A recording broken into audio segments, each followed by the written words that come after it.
गुरुर्ब्रह्मा गुरुर्विष्णु गुरुर्देवो महेश्वरा गुरुर्साक्षात् परं ब्रह्म तस्मै श्रीगुरुवे नमः।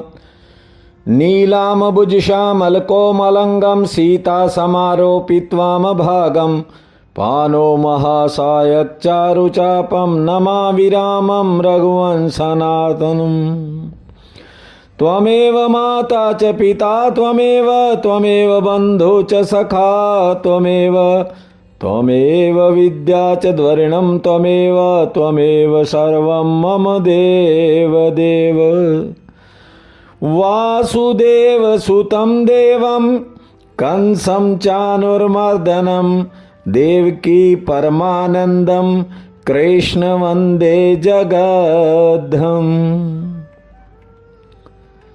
प्रिय बंधुओं, देवियों व सज्जनों, भागवत कथा कहती है कि सदैव आत्मवान होने का प्रयास करना चाहिए।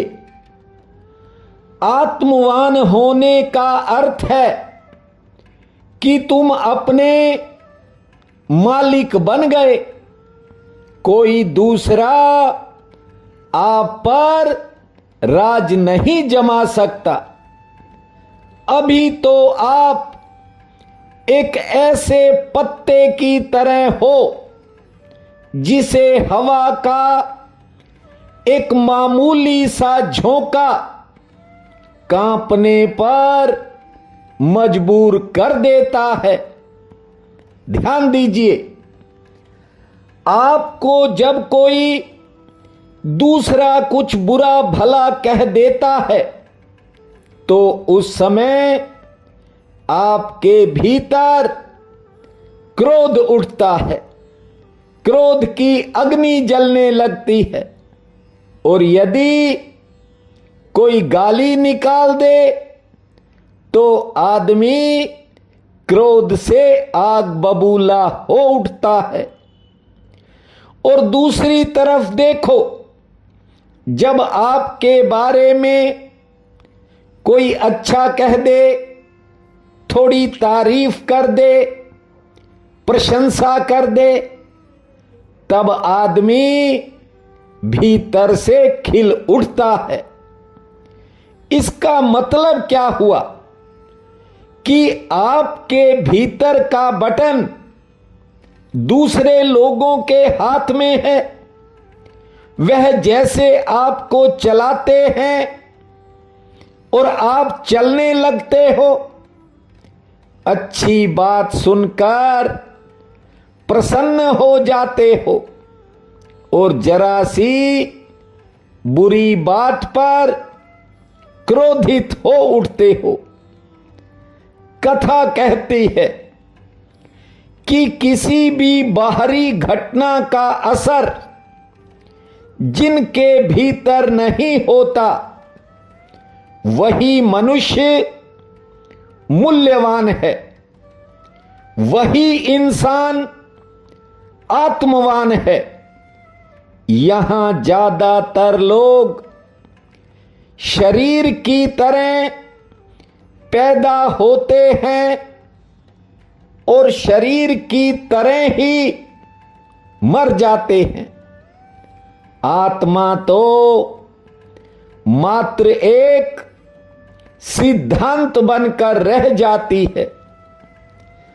आत्मवान होने का अर्थ है कि बाहर कोई कुछ भी कहता रहे, करता रहे, लेकिन आपके भीतर का होश सदा कायम रहना चाहिए।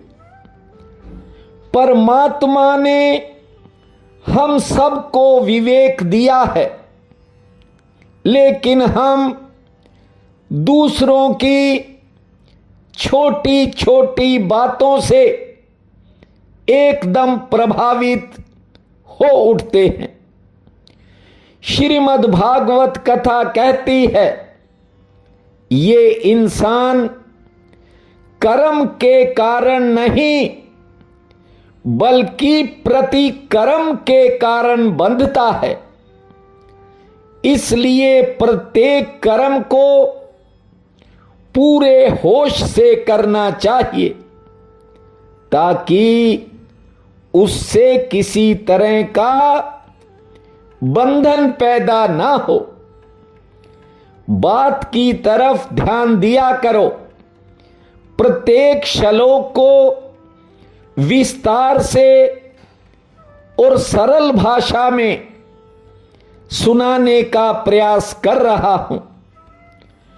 जिस अश्वत्थामा ने द्रौपदी के 5 पुत्रों की हत्या कर दी थी, छोटे छोटे बच्चों के सिर काट कर ले गया था, उसे बांधकर जब द्रौपदी के सामने लाया गया और कहा गया कि इसे अपनी इच्छा के अनुसार तुम जो भी दंड देना चाहो वो दे सकती हो, ये तुम्हारे 5 पुत्रों का हत्यारा है। जानते हो, द्रौपदी ने अश्वत्थामा के आगे अपना सिर झुका दिया।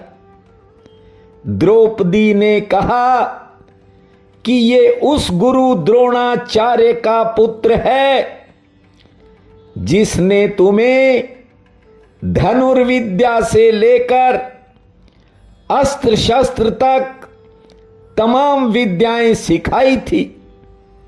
हे अर्जुन, ये तो गुरु का पुत्र है, इसलिए इसके साथ तो गुरु जैसा व्यवहार होना चाहिए। इसलिए हे पार्थ, पुत्रों की मृत्यु की पीड़ा कैसी होती है ये मैंने अनुभव किया है, कर रही हूं, पर आप इसको छोड़ दो। यदि तुमने इसे मार दिया तो इसकी मां भी बहुत रोएगी, बहुत पीड़ित होगी। मैं अपने पुत्रों को खोने का दुख झेल रही हूं, इसलिए मैं नहीं चाहती कि मेरी कोई और बहन पुत्र के खोने की पीड़ा को महसूस करे। ध्यान देना बात की तरफ। भक्त वही होता है जो दूसरे के हृदय की पीड़ा को समझ सकता है। गुजरात में नरसी नाम से एक भगत हुए। वे कहते हैं, वैष्णव जन तो तेने कहिए जो पीड़ पराई जाने रे, जो दूसरे के दुख को नहीं समझ पाता, जो दूसरे की पीड़ा को नहीं समझता, वो भक्त नहीं पाखंडी होता है। जिसका हृदय दूसरे के दुख को समझ ही नहीं पाता, वह हृदय नहीं होता, वह तो पत्थर होता है। यदि आप दूसरे को सुख नहीं दे सकते तो दूसरे को दुख देने का तो मन में कभी विचार भी मत लाना। और जब कभी ऐसा विचार आए तो मेरे श्री कृष्ण को याद करना। श्री कृष्ण गोविंद हरे मुरारी, हे नाथ नारायण वासुदेवा। श्री कृष्ण गोविंद हरे मुरारी, हे नाथ नारायण वासुदेवा। नाथ नारायण वासुदेवा, हे नाथ नारायण वासुदेवा, श्री कृष्ण गोविंद हरे मुरारी, हे नाथ नारायण वासुदेवा। जब द्रौपदी ने कहा कि अश्वत्थामा तो गुरुपुत्र है, इसे छोड़ दो, तो भीम बीच में बोल पड़े हैं। भीमसेन ने कहा, ये आप क्या कह रही हो? हम इसे छोड़ने वाले नहीं हैं। देखिए, भीमसेन का अपना स्वभाव है, द्रौपदी का अपना स्वभाव है। पुत्र तो द्रौपदी ने भी खोए हैं और भीम भी पिता थे, पर संतान खोने का जो दुख होता है, मेरी बात की तरफ ध्यान दीजिए। पुत्र खोने का दुख जितना मां को होता है, उतना शायद पिता को नहीं हो पाता। उसका कारण यह है कि मां संतान के साथ गर्भकाल में 9 महीने बिताती है। मां के सांस से संतान की सांस चलती है। मां के दिल से ही बच्चे का दिल धड़कता है और मां के खून से ही बालक का खून चलता है। इसलिए संतान मां के अपने शरीर का एक हिस्सा होती है। संतान खोने की पीड़ा सबसे अधिक द्रौपदी झेल रही थी। उसने भीम से कहा, इसे मारने से पहले तुम्हें मुझे मारना होगा। द्रौपदी ने कहा कि अश्वत्थामा को मारने से मेरे पुत्र तो जीवित हो नहीं सकते, इसलिए मैं अपनी तरफ से किसी दूसरी बहन को रुलाना नहीं चाहती। द्रौपदी की बात मान ली गई और अश्वत्थामा का सिर मुंडवाकर उसकी मणि निकालकर उसे छोड़ दिया। और देखिए, जब अश्वत्थामा वहां से बाहर निकला, जानते हो, बाहर निकलते ही उसने ब्रह्मास्त्र का प्रयोग कर दिया। नीच व्यक्ति नीच ही रहता है। कोई उसका कितना भी भला कर दे, पर नीच अपनी नीचता को नहीं छोड़ता। सांप भले ही सालों तक चंदन के पेड़ से लिपटा रहे, लेकिन सर्प अपना जहर नहीं छोड़ता। उसी प्रकार आप नीच व्यक्ति के साथ कितना भला कर लो, कितनी मदद कर लो, कितना उपकार कर लो, वो तो मानता तक नहीं। अश्वत्थामा को चाहिए था कि पूरी जिंदगी के लिए पांडवों और द्रौपदी का कृतज्ञ होकर रहता, लेकिन उसने तो बाहर निकलते ही ब्रह्मास्त्र छोड़कर अपना रंग दिखा दिया। और जानते हो, ये ब्रह्मास्त्र छोड़ा कहां? अश्वत्थामा ने उत्तरा के गर्भ में ब्रह्मास्त्र का प्रयोग कर दिया।